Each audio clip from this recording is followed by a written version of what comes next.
All right, we are recording. Welcome to PacWest Bigfoot. This is David, and real quick, just some updates for you guys. Many of you guys have been screaming about baseball caps and T-shirts and coffee mugs with PacWest Bigfoot stuff on it.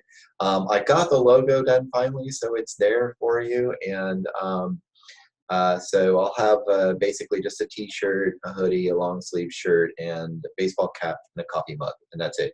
And I suggest you guys fill those coffee mugs full of Sasquatch coffee. Trust me.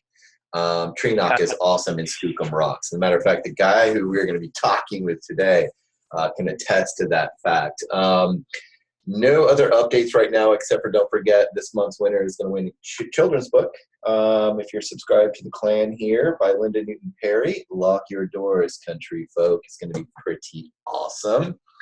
So with that, on the phone, we have Gunnar. And Gunnar is actually one of the creators of Monster X Radio and my favorite coffee in the world. He's the owner, the operator, and the bagger of Sasquatch Coffee Company out of Garibaldi, Oregon, correct? Correct. That is yeah. Awesome. Well, welcome, man.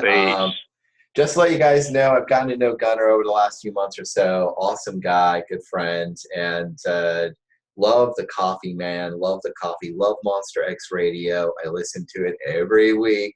I go there. I listen to that in the evenings when I'm laying down with the kiddos and kicking back. So anyways, Gunnar has some awesome little accounts he wants to share with us. And we're also going to talk a little bit about his Monster X Radio.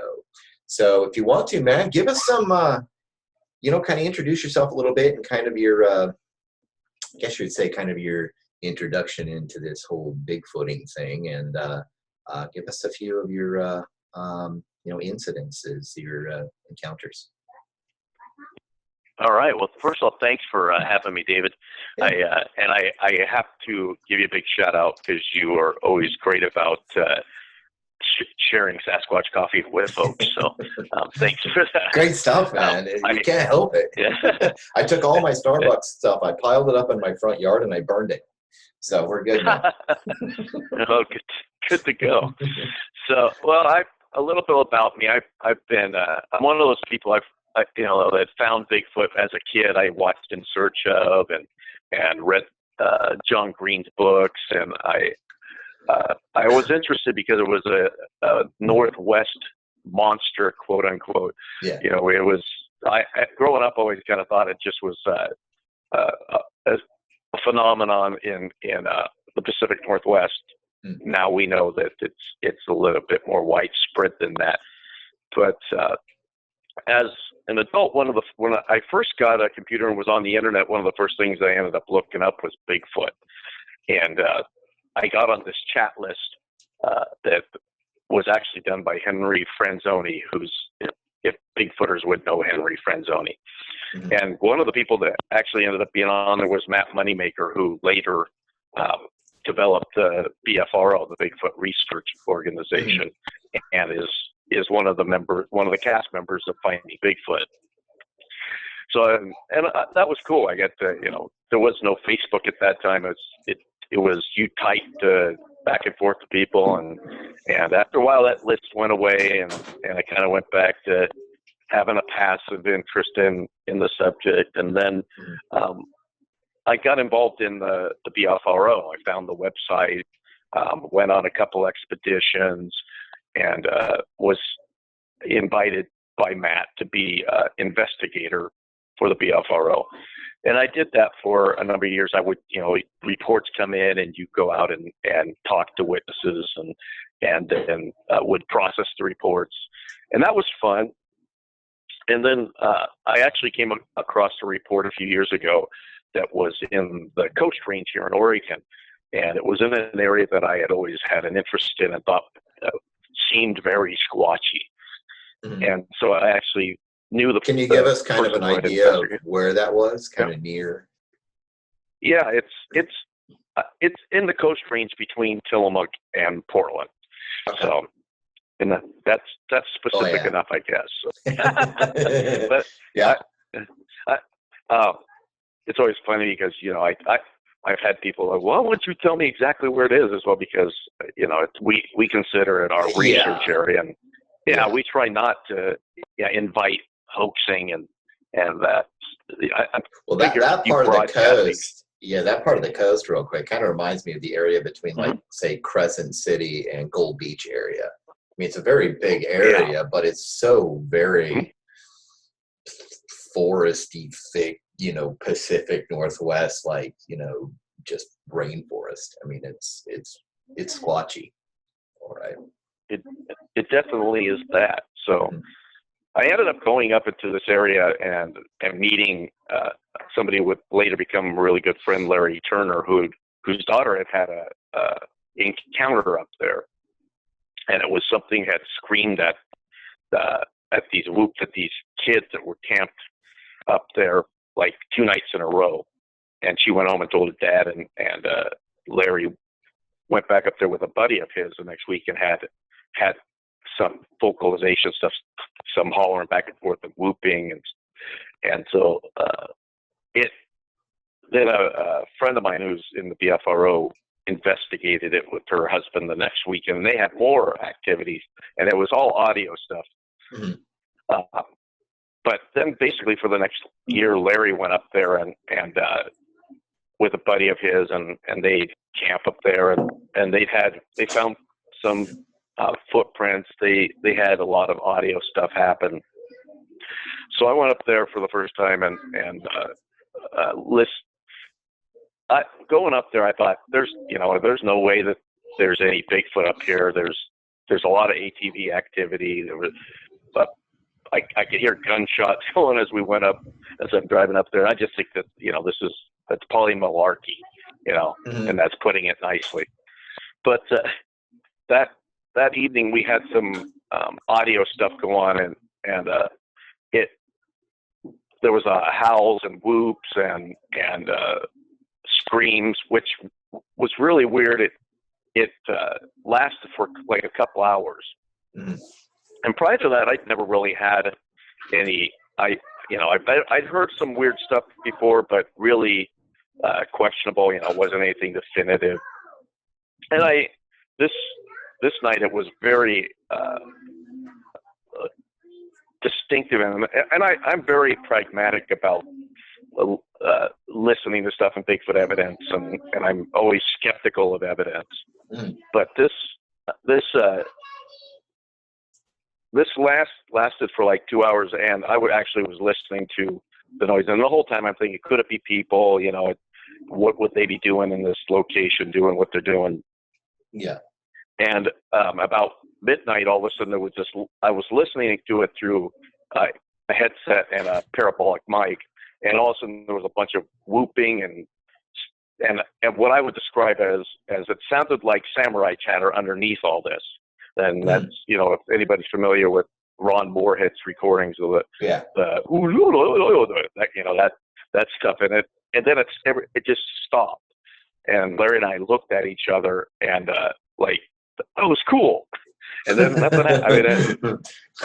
Man, all I heard was like heavy footsteps, man. They were just crazy. I would love to hear some of that chatter sometime out there, just to hear it. As long as I'm in my car and my window's halfway up, I'm good. Yeah.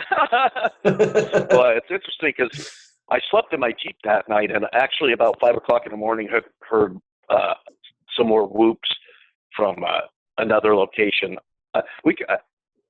When we were like talking about it, we kind of figured that maybe we'd heard something hunting, because just kind of the way that it went down as these things were moving, and why would anything that's so stealthy be making so much racket and moving through an area? Because they covered quite a distance in that 2 hours in the dark in the woods. So after that, I was kind of hooked by that area, and we started a investigation group, and we go up there fairly often, and I've had a lot of weird stuff happen up there. One of the weirdest is a friend of mine, Jess, and I were sitting up there one night around the campfire, she's telling stories about she had worked with primates, and we had heard some branches crack and stuff. You always are listening to the forest when you're bigfooting. Yeah. But she, all of a sudden, there was a loud crash right, like, really close behind her chair. She actually jumped across the fire onto the other side of me, and when I heard the crash, my first thought was, is something coming out of the woods, because it was so loud. Yeah. And we have, when we go up, we always have recorders going. So when I listened to the recording later, what was really weird is, like, right before the crash, she makes this agitated chip sound, like, ooh, and then crash. Well, the next day we looked around and we found a almost softball-sized rock, like, within 2 feet of where she was sitting. And maybe, that's what else would have made that sound. So we speculated that that's, and I'm always very careful about how I present things, because it's like, I did not see a rock glide, but what else? The conclusion was that was what made the loud crash, because there wasn't anything that jumped there. Anyway, that was our. That was one of the I'm with you on experiences that. Up there. I'm totally with you on being real careful about explaining what you hear, see, or experience. I mean, what we experienced the one night was literally walking. I mean, it was bipedal and it was heavy. I mean, heavy, You just knew it was just, it was step, step, step, splash, step. And because it went right across the creek. The creek was about 12 feet wide. It only splashed once. Mm-hmm. And that's, you describe it. I mean, people, you have to be really careful not to, I approach, as a Bigfoot researcher, I approach evidence as Bigfoot last. Yes. We just had Dr. Todd Dissatel on Monster X this last weekend, and we were talking, and he's a scientist. So we're talking about how, there's a tendency in Bigfooting to people make these definitive statements without support. I mean, you have the burden of proof when you're trying to document an unknown species or an undocumented species is on the researcher. And so you have to eliminate all other possibility before you can put it, and best we can do, unless you see it's a visual encounter, and you put it in the interesting file. And none of the things that I've had happen in our research area, I would say that was Bigfoot. This is a weird, a weird encounter, a weird activity that we've had. I mean, I did whistle that, from maybe 50 yards out. One night, my buddy Larry and I were up there, and we were going off trail to set up a parabolic dish and a mic to record, and we started hearing this weird thumping sound, and it sounded very much like bass, boom, boom, and as we're in the woods, we're listening to it. I said, "What is that?" And listening to it kind of sounded like when kids have the bass in their car radio. Yeah, that hip hop stuff running down your street. Yeah. So we kind of went back to what we were doing, and we get done and we go back to the trail, and I said, let's turn our lights off and see what happens. So we do, and then we can hear it, and it's closer, and it's like boom, and I'm like, what the heck is that? And Larry's a hunter and very much the outdoorsman, and we turn our lights back on, and he's got his hand on his gun. He's actually kind of freaking out a little bit. And I just don't think I have the survival instinct or something, because my mind is like, what the heck could that be that would make that kind of noise? Where is it? Let's find it. Yeah, I mean, well, it's like, yeah, and I'm thinking. Yeah, people like me and you are the reason that 411 exists. Yeah, probably, yeah. Yeah, like, it could have been. Had Larry not been there, because we need to get out. His impression that we were being escorted out of the area, and mine was like, and I did get that. It was like, wow, that is weird. I've never heard it before, And at one point, we were on this trail that actually splits, and Larry says he heard it on the other trail as well. I guess going back when we were going up the trail, I hear a whistle back on, and it would have been on the south fork of this trail, and we're on the north fork. And a little ways up the trail, Larry hears a whistle from more east of where I had heard the first whistle. Mm-hmm. And these are also where it ended up being this thumping sound kind of came from, these location where the whistle was. And we got back to our base camp area, and we're deploying another recorder. And while we were doing that, we hear the thump again. And we, at that point, were both kind of excited but nervous, and went and got in Larry's pickup, because we were going to put some more recorders out, and that thumping continued, and we actually have that on recording, and it has a very weird, because when we get audio stuff, we actually process it through Sonic Visualizer, where you can look at audio signatures. Oh, nice. And compare it to Nord.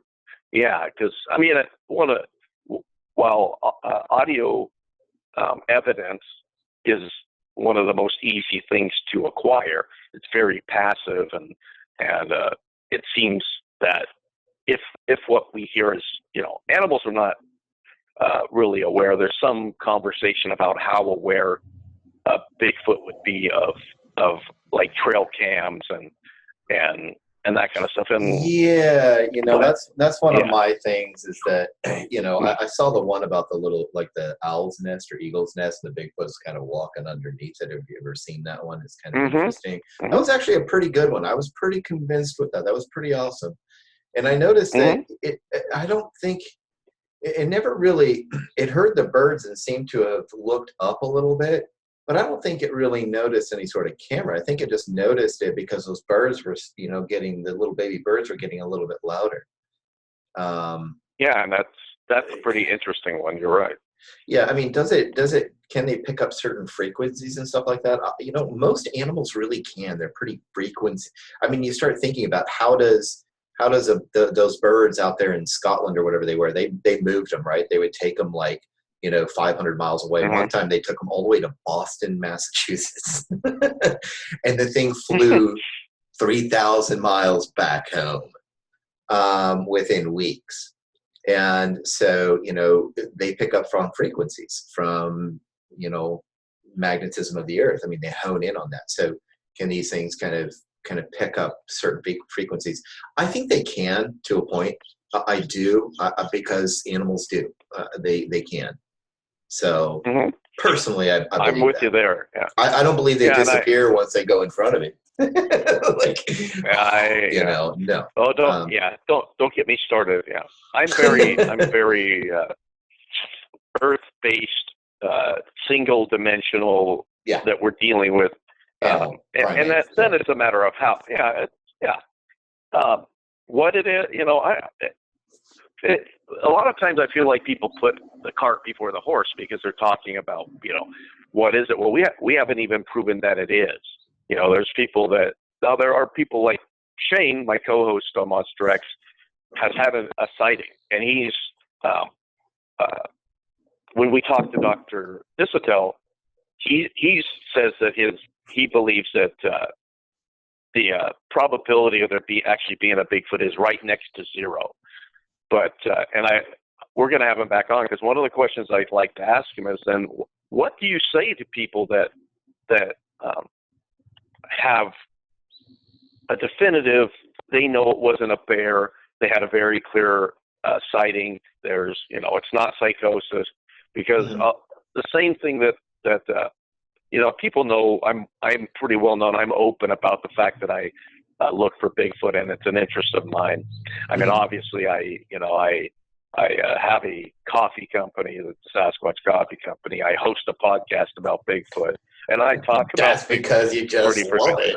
It's kind of like me. I get these little tiny bits and pieces from people, and then I turn them into these really awesome encounter campfire stories, and it's just because I love the subject matter. Thank you. Right. I love the subject matter, and people really like to take their weird experiences or sightings or whatever, and if they can't tell the story as well, then they want somebody else to Mm-hmm. do it. And so that's what I do. I'm just like, I'll tell it for you, and I'll create some stuff around it and have some fun with it and just entertain and whatnot. And but like you said, I had my own experiences. And I mean, what do you do? What do you really do? If what do you say to somebody that sits there and goes, I had I just did one this morning, and it finally got up there from Gold Beach. This actually came from the guy's son who took over is taking over the guide service. They have a fishing service there out of the harbor there, and um, his dad swore up and down, "This is what I saw. It was basically almost face to face. This thing was like, 15 yards from him." He said, just staring him down. Yeah. He wanted his fish. And, this guy is telling me, dude, my dad swears up and down to this day that this is true. This is what he saw. And so, And what do you tell him? That's a very credible. Yeah, that's a very credible witness to me. That's a pretty as good an one. outdoors person. Yeah, I mean, people are not. Here's what I say to people when they come at me as, oh well, Bigfoot. Why haven't they found a body? I mean, there's reasonable questions. Why is this or that? But I say if one piece of evidence, a footprint, a hair, an anecdotal story, a sighting, isn't faked, fabricated, or the because of psychosis, then they exist. That it's that simple. These things are throughout history. They're in the Native American culture. It's interesting is that they appear on totem poles with and it's not like there's baskets. Unicorns on there. Right. They're sketches on caves. I mean, it's everywhere. Exactly. It's like I had somebody try to argue the case going, well, there's so many trail cams out there. Why don't you see them on trail cams? It's like, you do. You're just having a different opinion about the evidence that's there. That's all it is. It's like a really good, famous Christian apologetics guy once said, he's all, science doesn't really say anything. Scientists do. It's how we interpret what we see. And I told somebody, I was like, you can have, there's thousands of game cameras out there. And I was like, yes, there is. But how many millions of acres are just in my county alone where I live? And that's absolutely true. It's huge. That's like saying, how come there's no conservative, students coming out of colleges today? There is. You just don't see a lot of them. The thing is that here's the deal. I mean, just because you have thousands of let's say there's 500 game cameras just in my county alone, and I'm probably way overestimating, but let's just say that. But in my county alone, I mean, how many square acres of land is there? Hundreds of thousands. And how much? I don't. Right. And all I'm getting there is maybe about 20 yards of shot. Exactly. Yeah, I'm sorry. That argument does not stand with me at all. And that's the thing is you're talking about why haven't we found a body? That the entire species of Gigantopithecus is based off very little physical evidence. That you're talking about fragments of bones and a jawbone, and that's it. And they proved an entire species based on that evidence. Most predators and animals in general, when they are don't feel well, they go and hide themselves to protect themselves from predators. If they know and they die, they don't die out in the open. And the nature is very efficient at dismantling dead bodies of things. You go back, why aren't we tripping over elk and deer bones? And because we're talking about a species that is probably the lowest population number. And probably from their activity, probably the highest intelligence of anything else in the woods. And they seem to, they have a curiosity about man, but they also seem to, have an instinct or know that encounters with human are not something that they are are really excited about having. So yeah, and that's I wanted to bring that up too about the Gigantopithecus. You always find that scientists are always like, this has gone extinct, this has gone extinct. But a lot of the time, you find out that these things really aren't extinct. It's like the big, fat, huge fish in those, estuaries in Africa and Australia. Yeah, you find these things all the time. You find things like the billy ape, and you find whatever. But how come? Personally, I believe, and somebody was like, well, they used to roam the earth, called the Gigantopithecus. I don't think they went extinct. I think that the Gigantopithecus is what we know today as Sasquatch or Bigfoot.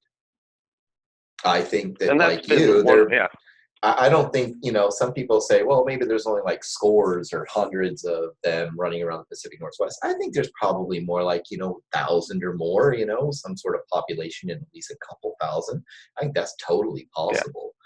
But still, that's a very small, there's more bears than that in my, in my neck of the woods in Oregon.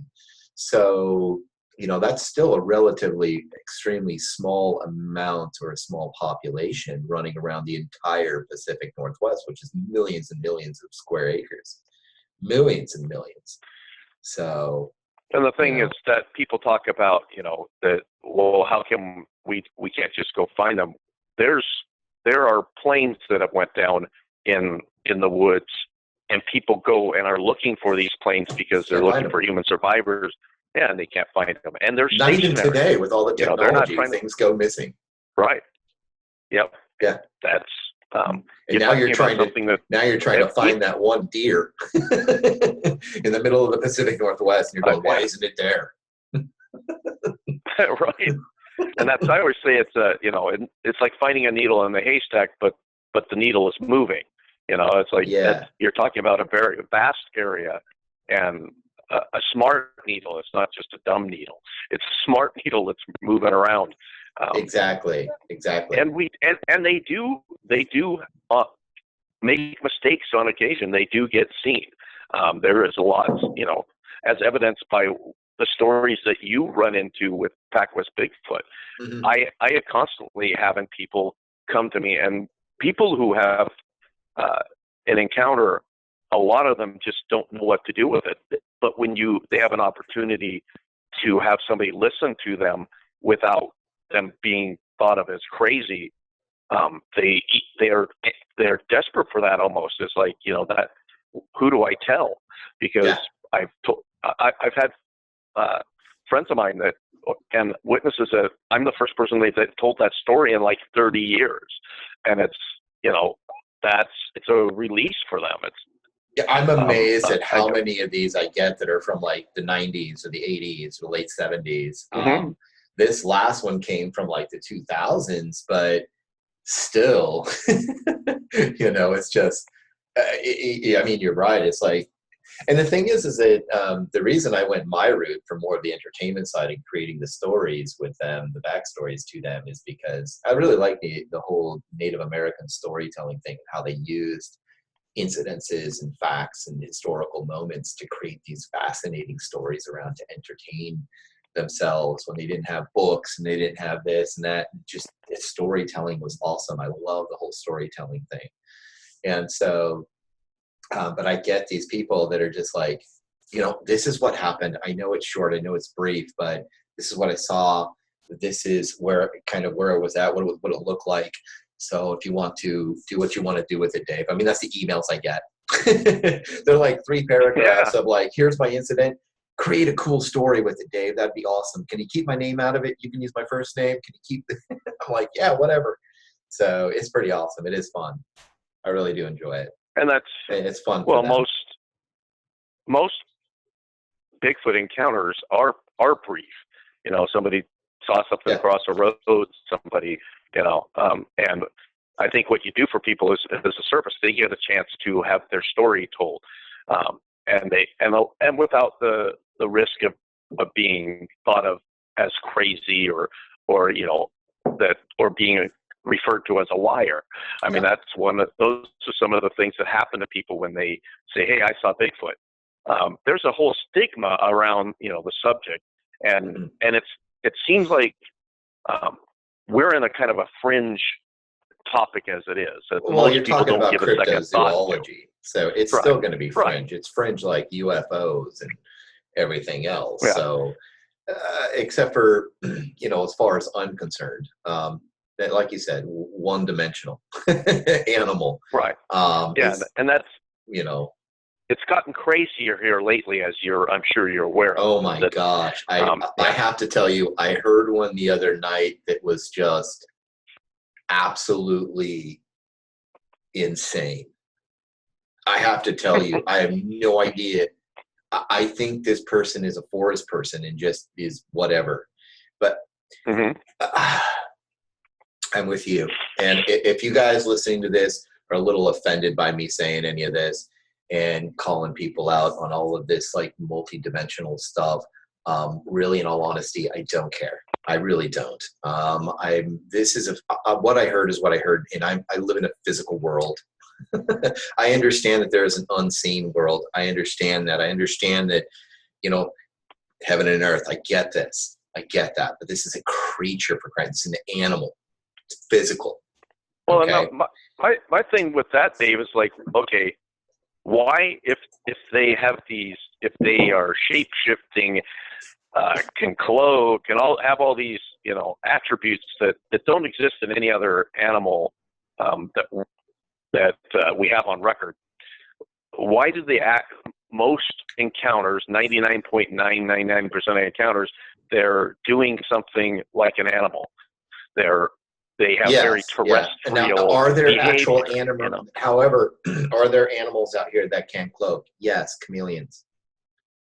Yeah. There are animals out here that have a physical attributes that can allow them to really blend in with their surroundings. So there are certain animals that can do that, and I get that and I understand that. But if they're talking about something that literally is kind of like that movie with Arnold Schwarzenegger, Predator, where it touches the button and it fades in, all of a sudden becomes a Star Trek Enterprise, whatever. Right. And it's like that no, there is nothing out here that can do that. It just doesn't happen with animals. They just don't do that. A chameleon doesn't just disappear. It just turns green or orange or reddish or brown or whatever. That's now, David. You're not suggesting that Bigfoot changes color. No. I think that the only reason that they change color is because they get old, like me. If you guys notice on the camera, I got some gray. I got some gray in my little beard here, and I do believe that they do age, and as they age, I do believe colors change. I'm one of the guys that believes maybe that the younger they are, the darker they are.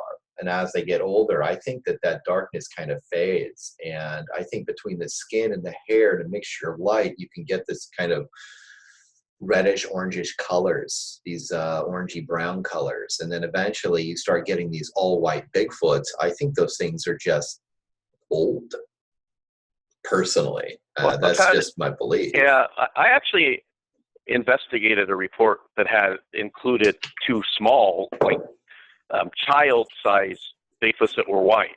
So I don't know. I've heard that too. Yeah. So that to me is, there's nothing mysterious about their. If you have a species animal, there being variance in color. That's that exists. Dogs have that. So it's not that's no big deal. It's when people get into this. It was Renee DeHinden, I think, that first said, you can't explain a mystery with a mystery. It's like, no, this is mysterious enough. I mean, there's a large bipedal animal out there, entity, that we can't confirm that they exist. Thousands of people have reported seeing them.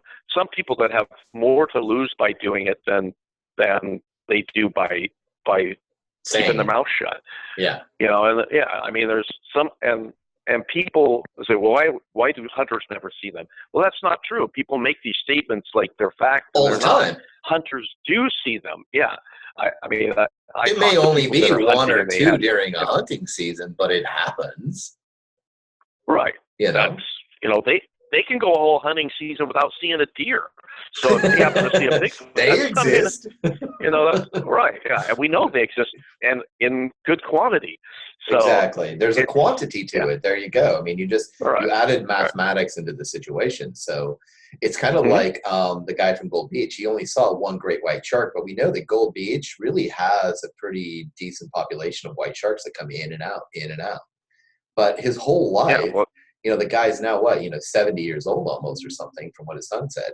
And he's seen one great white shark his whole time there. And that was kind of just, it was a chance encounter. It was just happened, you know? one that's Um, it takes two things to see for a Bigfoot encounter. It takes a person and a Bigfoot, that's it. and there are people that are in the woods a lot. I've never seen a cougar. I know they exist. They're out there. I've seen bear. I've only seen a but cougar in a cage. Exactly. And that's a pretty common thing with people, is that and cougars are stealthy. They are avoiding being seen by you. So when they are seen, that's a mistake. I couldn't imagine, man, how many times I've been around a mountain lion in the woods and didn't know it.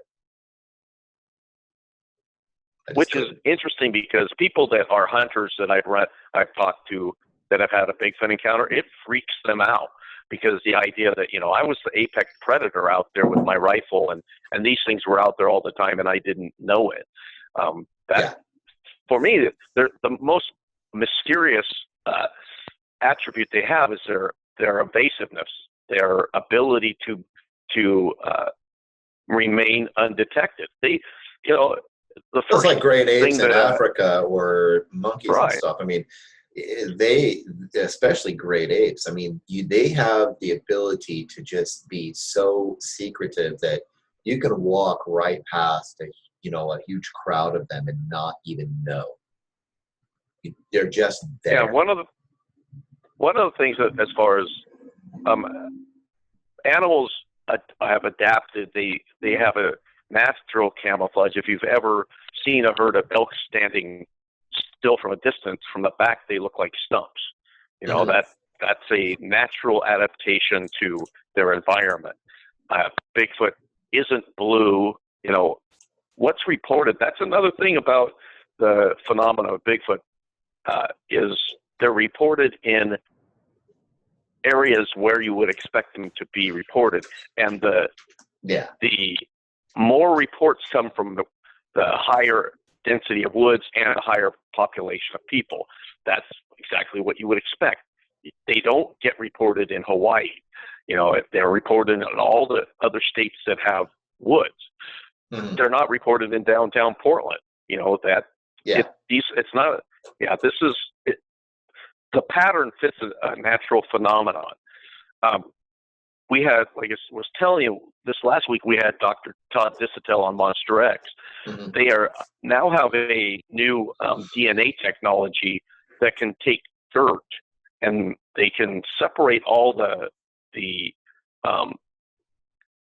DNA of everything that was in that dirt. Like they've gotten dirt from I believe it was China. And they got dinosaurs, they got Neanderthals, so now they can kind of sift through dirt. And I asked him about, well, what if you had a really good footprint? You saw Bigfoot, and you knew from the encounter that Bigfoot stepped here and then left this really good impression. Well, it doesn't leave enough. It makes sense what he said, is he wouldn't leave enough DNA in just one footprint. But if you had an area where they were known to frequent, and I think we're going to see some exciting things coming out of like the OP, the Olympic project, because mm-hmm. they have it's publicly known that they and I'm part of the Olympic project. In fact, I'm headed up there this weekend. We're having a public expedition. Oh, nice. But it was brought to the attention of the Olympic project going on 2 years ago, I think, that there was these giant, what looked like giant bird nests found on this ridge. And they're talking about now being able to possibly use that DNA technology on these nests to see if they come up with what they come up with, and that would be pretty spectacular. That'd be awesome. But this new technology allows, say you found an area that something had laid down in frequently, and there's only so many things in the woods, so test it. But of course, the challenge is finding finance, which is always the case in Bigfooting. Is 99.9% of all Bigfoot research is done by citizen scientists, people working on their own dime. Yeah. So that is one of the challenges that if there was millions of dollars being put into Bigfoot research, I'm pretty sure we'd solve the mystery pretty quickly. There's you got people going out there on the weekends, weekend warriors that are looking, short of finding Bigfoot people, which were quote unquote professional Bigfooters, but that was, their job was to provide an entertaining program. The people on there are actual Bigfooters. I mean, nice. Cliff and Bobo and Matt they actually go Bigfooting when they're not on TV, and so that's but that's a rarity that anybody is getting paid to do anything that relates to do with Bigfoot. I mean, that most people are doing it from the passion and their own time. So. Awesome. Right on. And speaking of that, before we close and wrap this up, I want to talk about a couple things real quick. And thank you for sharing all that, man. That was just awesome. That was good stuff, man. I could, So, I talk about Bigfoot all day. I know, same here. As a matter of fact, usually Fridays I do. Fridays are like my Bigfoot day. So now we are, just to let you guys know, this is Gunnar. And Gunnar is actually one of the creators of Monster X Radio. Monster X Radio. You can find him on YouTube, and you can find him at monsterxradio.com. And I have to tell you, just absolutely killer. I love listening to it. It is just, I don't really see, my thing is kind of a show. Your thing is kind of more of what we'd call that well, we talk to people that have either had encounters, or we talk to people that are investigators, or I really like to talk to people that are skeptics, or skeptical of evidence anyway, not necessarily skeptical of the subject. But we talk Bigfoot. That's that's seems like more of a public awareness channel. Check this out. No, I like that. It's great. I mean, there's a lot of channels out here and stuff like that, and there's only a few that I actually listen to. Yours is one of them, and it's been one of them for a while now since I really started diving into all this stuff. And also, just so everybody knows, Gunnar is also the owner and operator of the most awesome bean on the planet, Sasquatch Coffee Company. So I have to tell you, you guys got to get some of that. When you start, my in-laws actually walked into your store. They did. They went back there and they grabbed a little bag and brought it to me. It was awesome. So yeah. So yeah, you. I will tell people that we are mostly found online at www.squatchcoffee.com, and we're in the process of reworking our business of how we put that coffee out there. I've actually owned a grocery store for the last almost 19 years, and I am going to be moving on from the grocery business here shortly, and be paying more attention to the beans. And I will also tell people that it's not like the civet cat. We do not have the squatches eat the beans and then process them later. I have every once in a while somebody asks me that, and it's no. You should make a really dark roast and just call it Squatch Cat. And that would just be, that would be actually pretty awesome funny. I would totally dig that. That would be so funny. That would actually be a fun little blend. Yeah, well, we're going to be putting out some like seasonal and limited edition blends. Nice. So that definitely will make the list, I'm sure. Nice. Yeah, it'll be about $400 a pound, because getting the beans back after you have the squatches eat them is is really a difficult task. Yeah, I got to walk way up in that ravine. I got parabolic mic, video cameras, backpack, 2 chicks, and a dude. I don't know where they came from, but they're here. And so, yeah, no, I love the coffee. I love the whole brand. I mean, it's just awesome. And really, honestly, man, my prayer for you is just massive success with that, is that whole transition from what you've been doing in your life to really jumping out here with your dream and everything, and this whole Sasquatch coffee thing and the whole Bigfoot arena. I mean, that's when I found that, it was like the perfect mix of everything in Squatch in my life. It was like, I got books, I've got Monster X Radio, I've got Bigfoot coffee in my mug. I'm happy now. So now we have. I do have to be careful because it is actually Sasquatch Coffee. There is another company that does coffee drive-throughs up in Washington called Bigfoot Java. Yeah, Bigfoot Java. And they're really, yeah, they do a really good job. And it's funny because initially I started out as the Bigfoot Coffee Company, and they actually have a national trademark for Bigfoot hot beverage, basically. So I had to change the name up to honor that their trademark. So I have a national trademark for Sasquatch. Oh, nice. That's awesome.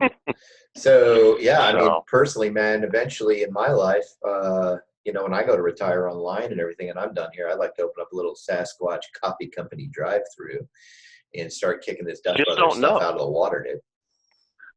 I'm telling you, Dutch Brothers, we could throw that back to Europe. Let's get some Sasquatch Coffee Company up in the Pacific Northwest. That's what we need here.